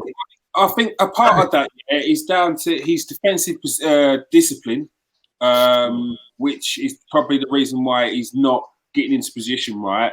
And another part of that is because he is playing in the wrong position and he's getting absolute pelted. So there is times, look, I've been on the football pitch myself and I've been to the ref, how long's left? And he's like 44 minutes. And you're like, fucking hell, I thought it was 10. I want to go home. Like, and he's human. So there will be times when he's had pelters. He seems to do that. I don't want to do that every game, Kieran, unfortunately. For me, I think after Watford, I did think that the guy was absolutely destroyed. I was at Vicarage Road in the away end, and some of the abuse that poor lad was getting was disgusting. Considering, all right, Kenny, we've got a lot of players to get through. Let's just give the ratings, yeah. All right. You haven't asked me about Leno. I'll give Leno a 6, and I'll give who else did you ask for? Martinelli. I gave him a 6.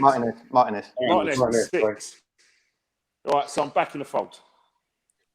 Right. Okay. Terry, Aidan McNeils. I've already said it 4. Okay. Right. All right. Callum Chambers, Kieran.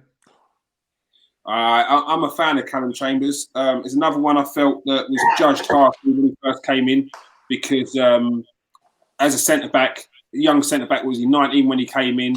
He looked really good at the start, got his England cap, weren't it? And then basically, like anyone else that gets an England cap, it's just cannon fodder for the press. But he went out on loan for 2 clubs, and 2 clubs that he's been out on loan to, he's got Player of the Year. He's come back and he's done really well. So I'm going to give him a 7. I'm going to give him a 7. Simon? 7. He's come on leaps and bounds. Been fantastic. I think Bellerin's got to fight for his place. I'll give him 7 as well. Kenny? I'm going to give him a 7. I've got nothing but respect for him. I've criticised him. I've tried to get him out of the team, and every time he's proved me wrong. He's actually surpassed himself when he does start. I agree with everyone. It's harsh to leave the lad out of the team. Terry? I'll give him an 8. I mean, he's come in, and whatever position you put him in, he gives his heart and soul 100%. So I'd give him an 8. Socrates?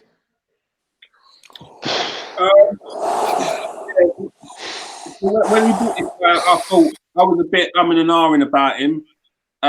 He kind of proved me wrong a little bit when he put on some really good performances last season, like the kind of heart on your sleeve performances we've been missing out for Arsenal. But personally, I think it was part of that sort of grittiness, which sort of blinkered us away from some of the mistakes that he makes. I was on another show before, and I said that if we had another choice, he'd be my third choice centre back, and he still would be my third choice centre back. I think I'd give him a. I'd say 6.5. 6.5. I'd give him. I think he's making too many mistakes now, and he's been shown up for a little bit for the kind of actual defender that he is, which is a bosher. So he is a bosher. Would you give him 6.5? Yeah. Simon? Give him a 6. No, I'm not doing halves. I'm going to give him a 6. I'm going to give him a 6. Simon? 2. He's lost pace, liability. When he first came in, we had to deal with Mustafi. We thought we were decent. He's been shown now that he can't act the Premier League, and he's just basically, that's it basically. He's done, I think. I'll give him a 2. Kenny? 5. I'll give him a 5. He has gone backwards, and I think he is struggling for his pace, and his place is in jeopardy. The only thing saving him is that both Holding and Louise like played the left centre half position, but that shouldn't be an issue. Terry? Again, I would say I'd give him a 5. I'd say it's Emery's fault why he's gone backwards myself. If you look at since he come in since last season, how many defenders has he played with? You look at nearly every other team, they've got 2 strong centre backs, but they play with all season. He's played with probably 5, 6, maybe 7 different defenders over the last 2 seasons. So I'll give him a 5. Yeah, it's forcing him to play out from the back as well when he's not used to it at all. Yeah. You can tell he's not used to it. I get told to play out the back, and I'm not used to it, and I don't like it, but I have to, otherwise I don't play. So if he can't do it in professional football, he needs to fuck off or sit on the bench. Emery won't do that. You know that. Emery won't do that. Exactly. So you can't say these are professional footballers. I train once a week or twice a week at most. These every single day. You should be able to receive a ball out of defence, know where you're going, and pass the ball out. It's very simple. It's very simple. That should be an excuse. He can't play out the back. He's not a goalkeeper. He's a centre back. He's an outfield player. I agree. David Luiz. Well, my score for Socrates, I won't give him more than 3 to be honest. Yeah, David Luiz.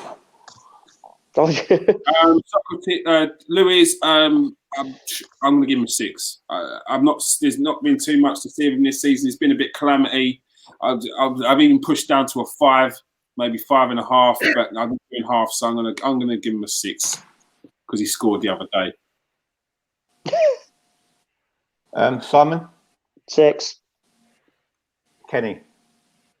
I'm going to give him a 7 because if you take away the performance at Anfield, he was the best defender. Oh, you laugh at that, Tel. He was our best defender at Old Trafford. Kenny, I really Old Trafford. I rolled it in. Old Trafford, he was our best defender, contrary to what you believe.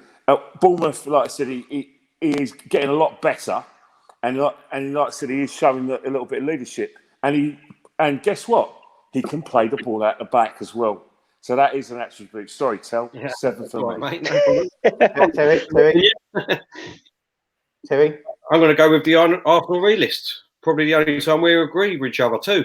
I can't understand why we bought him, and that just shows you the mentality of either our board or Emery himself. Why? It was a no-brainer, Tel. We know why we bought him. Because he was an international defender for £8 million, and we've just lost our other international defender on a free, or basically for a couple of million to fucking Bordeaux. So we had to get someone in with some experience, with a bit of clout. Well, I'll give David Luiz a 4. Reason being, I think when he plays, because he's got no pace, the defence sits too back and it affects our whole team play. That's why I'll give him a 4. But Tel, when you give your player ratings, just try and give them without mentioning Emery's name once. Player ratings. We're going to come to Emery ratings in a minute. All right, I'll try to. Right. Who else we got? Let's go. Kolasinac. Kolasinac, yeah. Sorry, Kolasinac. Kolasinac. When I first saw him, I was excited by him.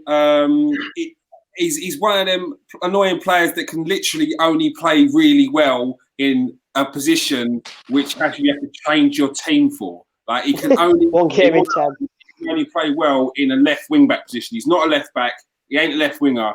He's a left wing back. So you have to play him with a 3 at the back. And when he does that, he's a 7. When he doesn't do that, he's a 5 or a 6 because he doesn't do enough going forward and his defensively he's been poor. So Kolasinac I'll probably give overall 5, 6. I say 6. I say 6. I say 6. I say 6. Simon? 2. Doesn't track back, lazy, can't cross a ball. Tierney's had 2 games and shown him up. Kenny? I'm going to give him a 5. He's never been good enough to play for Arsenal. If we played 3 at the back and we played wing backs, he's your main. But as a left back, never been convinced of him. Sorry, Terry. I'll give him a 4. I think he's more of an attacking player than what he is. He can't defend to save his life, unfortunately. He's great going forward. He's great going forward, but he can't defend to save his life. So a 4 for me. I'm giving him 1. He hasn't contributed nothing, not going forward or defensively. I think it's just a waste of space, total waste of space. I can't disagree with Terry or Kenny on that one.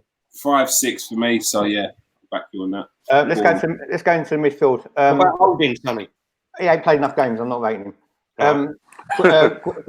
Guendouzi. Personally, I think he's done really well. I think that some of the praise that is heaped on him is because of how shit Arsenal have been. Like Arsenal have been very poor, and when he's doing a job, as in he's doing the running job, that's what kind of player he is. We're going and raving all over the place because everyone else has played a 2 and a 3. But I think the kind of player he is, he's got a lot more to come from him. I'm excited by the prospects of him because I'd like to see him score more goals. I think I'm going to give him an 8 from what he's done so far. Simon, sorry. I'd probably say an 8. The way he controls the midfield in some of the games as well. And not saying dominates the midfield, but just controls the midfield, gets his attack going, picks out absolute worldy passes. Not all the time, but just on the odd occasion. Work rate, constantly gets back, gets stuck in. I'd give him an 8. Kenny? I'm going to give him an 8 as well. He's been, for me, he's been our best player this season. Yep. I'm Terry. If he's not playing with Xhaka, then I'd give him an 8. If he's playing with Xhaka, then I'd give him a 4. So I'd go in the middle somewhere, and I'd give him a 7 at the moment. You know what? I'm going to go Votto. I'm going to give him a 9. The reason I'm giving him 9, even though he's only played hard here and now, he showed more heart than a lot of Arsenal footballers. Yeah, I agree with that. So based on that, for a 20-year-old kid, I'm giving him a 9, and partly it's because he dragged us back out of shit against Tottenham, which I think deserves all the marks. Yeah. Granit Xhaka. Terry, you first. Xhaka. Although I think there's sometimes he's been poor, he's been reckless with his challenges. One thing we have asked for over the years is someone who's a bit dirty, a bit nasty. We got it, and he's just a bit calamity sometimes. I'm going to give him a 6. I think sometimes he's harshly done by, and he's an easy target for people. But his actual possession, although he does go backwards and sideways a lot, he does that job very well. I'm going to give him a 6. Before you do your rating on Xhaka, Simon, I just want everyone to just bear in mind, Xhaka does what Xhaka does. It's not his fault that Emery picks him. But for what Xhaka does, he does it okay. That's what I'm saying. I think he's an easy target. Go on, Simon. I was going to say 3. The way he just slows the game down. He slows the tempo down. It's the Premier League's too physical and too fast for him. He can't keep up. Stupid, rash decisions and just going in on stupid tackles like he did away that penalty for Tottenham. And then organisation just doesn't work rate, doesn't do anything. When he knows he fucks up, he don't look at his teammates and say, I'm sorry, that's on me. He just looks at you and walks off like, couldn't give a shit. Nah.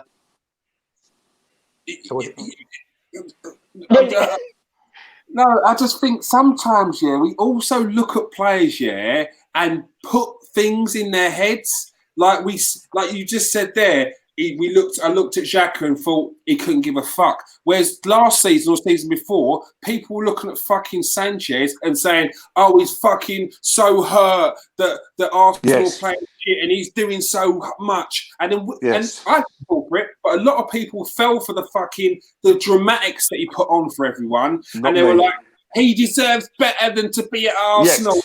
Fuck off. Yes. Who the fuck are you? Well said. Arsenal. Well said. To be at Arsenal. You're here for a reason, mate. And you're putting on this fucking show for everyone, and we fell for it. Yes. It's very easy to turn around to people and say, "Look at him. He's shrugging his shoulders, or he don't give a shit." Well, you don't know what's in his head, because there's another player over there who don't give a shit, but because you're fucking pointing at Xhaka, he's going, "Yeah, leave it to Xhaka," because he knows that he's fucking easy cannon fodder. I agree. Kenny.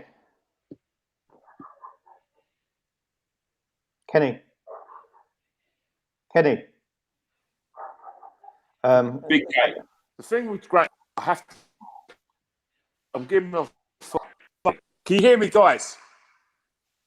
Yeah, go on. Just make it brief. All right, five, because basically he can't take us forward. We're not going to get any better with him. So I respect he does a great thing as well, but that's not enough for how I want my midfield to play. So it's going to be out for 5. Terry. Kieran, I respect your opinion. I understand what you're saying, but for me, I just think he's the poison of our club, and everything that is going wrong and the way we play is through him. And if he's in our team, then I can't see us going forward. I've got to be true to myself and say something like a 2, because I don't think I've never ever seen him play a great game. Never seen him play a great game. He may have scored a couple of cracking goals, which is great, but that's it for me, I'm afraid. Yeah. Do you know what? The way I see it, right? If you stick someone in a choir and they can't sing, right? Oh God! Stick them at the back. Yeah. If you stick someone in a choir they can't sing, it's not that person it's not that person's fault. It's the person who's stuck in the choir. So I think hanging the geezer, I think it's very unfair. I'll give Xhaka a 5 because Xhaka is a 5 out of 10 player, and that's what it does. I think also the position that Jack is meant to be, no one in that position is ever going to be a 10 or a 9. They're a 7 player. Every team needs a 7 player, and he's meant to be that geezer. He's just not picking up the 7s as much. We said Guendouzi, we said Xhaka. Ceballos. Ceballos. From what I saw, that first game from Newcastle, it was what we was missing last season when we was all crying out for Ozil. After seeing Ceballos, I was excited to see maybe the prospect of seeing Ozil and Ceballos, but that's just fucking gone to pot now. I think when he does play in his position, he looks really good. He's just energetic. He always wants the ball. He's always looking for that key pass. I'm going to give him a 7 because there was a bit here and there, but I'm going to give him a 7 because he's not played enough this season. But 7. Simon? Yeah, 7. Same as what Kieran says. 7. The way he controls midfield and just like obviously from midfield and strike force, just absolutely brilliant. Just work rate as well. Constantly, always on it. He just needs to play more. Kenny? Should get an 8, but he don't score enough goals, so I'm giving him a 7. Terry? Should be a 9, but I'm going to give him a 7 on the basis is that obviously when games against Liverpool and things like that, he can't do the job that he wants to do. He's been told to sit back in the defence and build a wall. So for that reason, it's a 7. I'm with Stan. I won't go any higher than 6 for Ceballos, to be honest with you. In flashes, he's been brilliant. Whether he's getting stifled by Emery or not, who knows? And the fact that he said he wants to go back to Madrid, it's just knocked his marks out for me. So I only give him 6. Right, we'll start this one with Kenny Ken. Torreira. I'm not convinced by Terror as everyone else is. In the games he's played, he hasn't played that great anyway. But when he does play well, I will rate him. I'm going to give Terror a 6. Kieran? Last season, off the back of seeing last season, I would have given him a 7. But so far this season, I've been pretty disappointed by him. I think he wants to go back to Italy. So I'm going to give him a 6. Simon? 5. I don't think he wants to be here, to be honest. I can't knock that either. I can't knock the 5. I don't think he wants to be here. And then when he's played good and actually done his job, it's been against Standard Liège and I think Forest or something like that. And then they're not going to hurt us. Them two teams aren't going to hurt us. Not even on the best day. Kenny? He's already given these. Oh, sorry. I'm a gooner. Go on. For the performances against Standard Liège and Nottingham Forest, you can only play against who's in front of you, and he played him in his right position. And them 2 games, he was superb. He would get an 8. But in the season, he's played on the right wing, so he's playing out of position, and he can only do what he could try and do, which he'd get a 6 from me. You know what? For me, he's 5'5", and that's what he gets in ratings. 5'5". Sonny, mate. Sonny, mate. I missed the I'm trick losing there. battery. Sonny, can I just say something? I'm losing battery, so I'm going to go Aubameyang, 8. Pepe, 4. Saka. Who else is there? Who else has played? That's it. So I love to leave it. Kieran, great to meet you. We're on the same page. Emery. Don't let them put you down. You can say what you want. Terry, you're miserable. Sonny, lighten up. Yeah. Good idea. Right. See you later, Kenny. Who was we on? Was on Torreira. Go on, Kieran. We're done with Torreira, Yeah, didn't we? we're done Torreira, yeah. Right. Joe Willock. Joe Willock. He's come on since we first saw him a couple of seasons ago. He's looking really good now. Confident, scoring goals as well. I'm going to give him a 7. I think he's done really well since he's come in. I'd just like to see him a bit more. Otherwise, he'd get a high rating. Terry? I'll give him an 8. I don't think he should ever have been dropped from the first 2. I think it was the first 2 games he started. And I think he's been one of our best players of the season. Young, vibrant, looks great going forward. And I'm looking forward to seeing him play more. Yeah, all I will say, and it's not taken away from your ratings, the thing with young players, that steps them up from being young to being top players, is consistency. So it's good to see these players in the 2 games, they're getting an 8, they look brilliant, but what you want to see is them consistently do it over 10 to 15 games, then you can be like... But they can only do that if they can play 10 or 15 games. Exactly. So who hasn't rated Willock? Me. Go on, mate. 10. I think it's been absolutely fantastic to say he's come from the academy. He's seen what's happened to Alex Iwobi and how he's no longer here. He's seen with Saka and Reece Nelson and gone out on loan and all that. He's grabbed his opportunity. He's worked his bollocks off to get his new contract. He's got his new contract. He's fantastic in midfield. He's already... Simon, we get it, right? Right. Joe Willock, if he picked the ball up from Leno and beat 11 players and scored, I'll give him a 10. I could give him a 10, man, seriously. This guy's grabbed his opportunity from academy. He's done absolutely brilliant. None of us were asking for Willock. None of us were asking for him. We're all missing Aaron Ramsey. He's actually our Aaron Ramsey replacement. I mean, he's got a long way to go before. He's only going to get better. He's only going to get better. I think there's a lot of people that were too dismissive of when Ramsey weren't signing that contract and the contract got pulled away. A lot of people were saying, "Oh, we ain't going to fucking miss him." And I was one of them.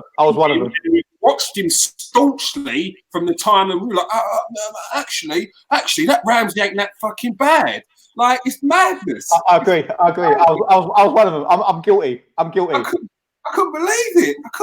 I was text messaging saying, "What does he fucking do for us?" And I was like, "Please, have you not watched him? Please, come on, man." He's like Willock and fucking Guendouzi combined. Ramsey was. I'll give Willock an 8. Who else has everyone marked Willock?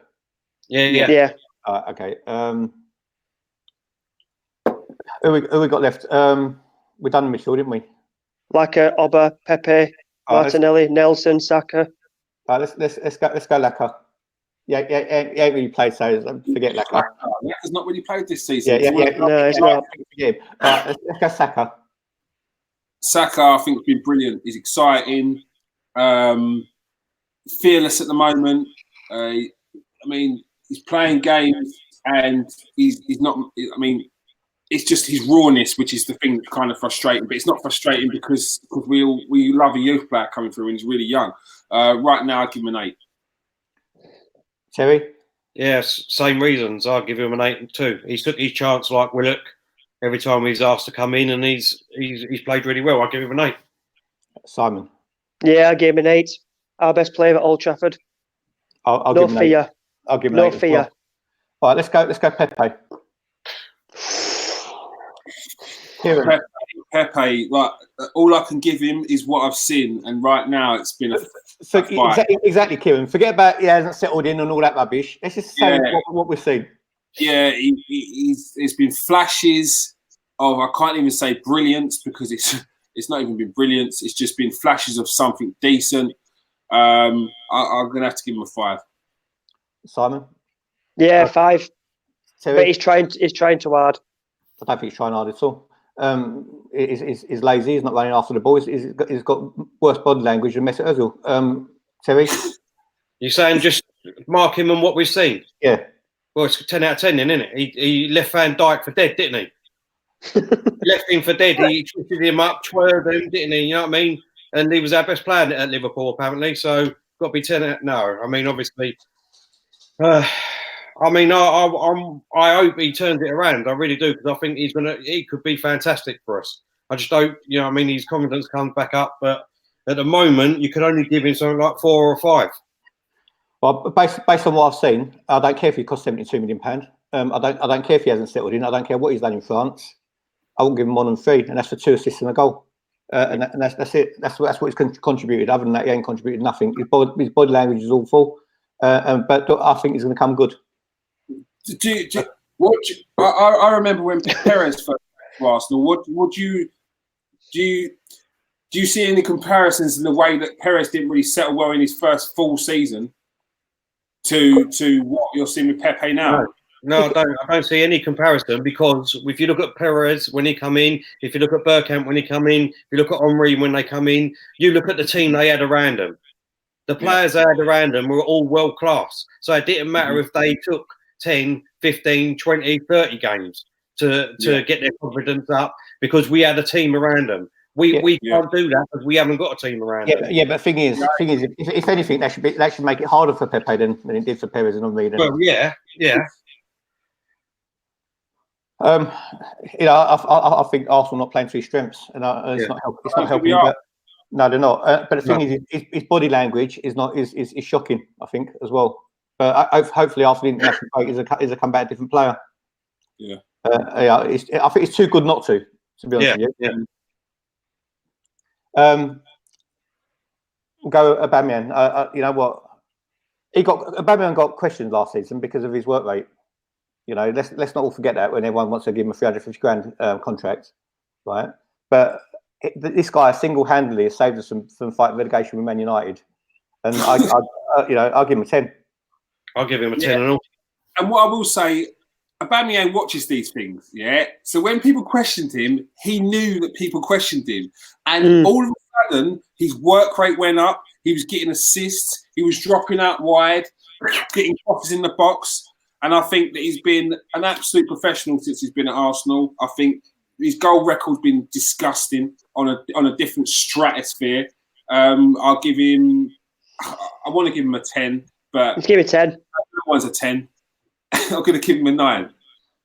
Has everyone marked him? I'll give it, as I said, I'll give him a 10. And just going on last season, I weren't one of them people that were saying that he should be sold and all that rubbish, because again, he weren't playing in his proper position last season. No, I was. If someone gave me 85 million for Aubameyang, I'd have sold him like a shot. But would you have sold him to Man United? And who Who would That's we the have thought? It's not my job. I don't know.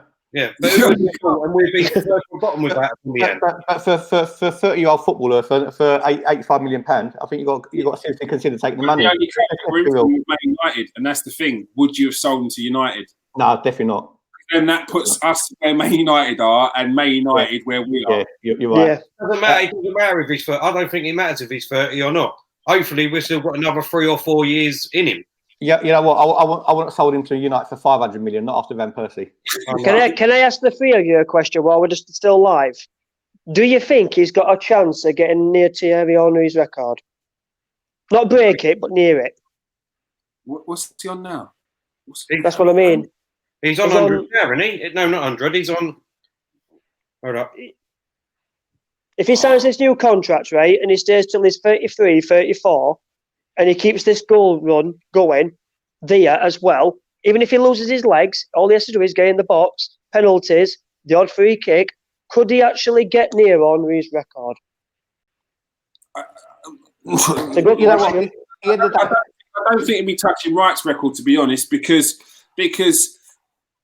like he's a goal scorer.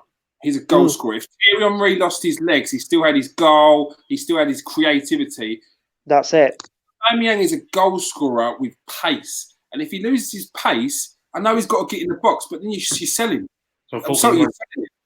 Once he loses his pace, he's gone. If you can still get 15 million, You're spot on, Kieran. You're spot on. As soon as Michael Owen lost his pace, he wasn't the player. He wasn't the player anymore, was he? You know, Martinelli is the last one. Now, this is one player that another player that excites me for Arsenal, and that's why I think we're going in the right direction with buys like this and bringing through youth. Martinelli looks unreal. He looks unreal, and I'm trying not to get too excited by him, but I've not only have I watched every game he's played, I've also watched YouTube highlights just to sort of accentuate my excitement about this guy. He's ridiculous. He's running to players. He's shooting all the time. He's in the air. He's unreal. I don't want to big him up too much, but I'm going to give him an 8. I don't want to big him up too much. I'm Maguna. I'll give him a 9. I'll give him a 9. He's had what, 2 games, and he scored 4 goals. He's probably one of the best. How old is he? 19? 18, isn't he? 18. 18. 18 years old, and he's probably one of the best headers of the balls I've seen for a long time. It's a joke, isn't it? Unbelievable for an 18. It's scary. It's scary how good he is at this rate, at the age. What do you give him, Simon? I give him a 9, same as Terry. Been know absolutely what? fantastic. For what he's done and the time he's been on the pitch, I'll give him a 9 as well. This kid is 18 years old. Exactly. 18. It gives a kid that ain't got hair in his balls. He's a decent footballer. You know what I mean? Let's forget about Nelson because he ain't done nothing anyway. He's not even worth rating. So he's been a bit part player. Because he can't cross the ball past the front fucking post. What was that? Let's go. What's his name? Let's go. Emery. Oh God, do I have to rate this? Kieran. Oh. Look how dejected we all look. For Emery gets. I want to say. I was going to say a 5, and then I was going to say a 4. I'm going to say a 5. Emery, he ruined it for me last season with the final run in when it was that easy run, which weren't really an easy run, but it's a run which you should get. We're going this season. Shit, 4. Terry. If it's this season, I'll say a 3. He's done nothing, and we're going backwards. The facts prove that we're going backwards. So I can't see why on earth you can give him anything more than a 3. Just because we're in top 4 at the moment, we're in 3rd place. The other teams around us at the moment are absolutely piss poor. All right, Simon. I'd say a 4. You know It's what? not really manager Arsenal should really be going for. He's scared. He's a coward. He don't want to play an attractive football because he's our defence. He's scared of being embarrassed every single week. He's got no faith in he don't know his starting 11. Don't know what to do with midfield. The fans are not on his side, but he's fighting for his job. You know what? As far as I'm concerned, we're 3rd in the league. I'll give him 3. He's done nothing. Appointing Xhaka as captain, I think, was scandalous.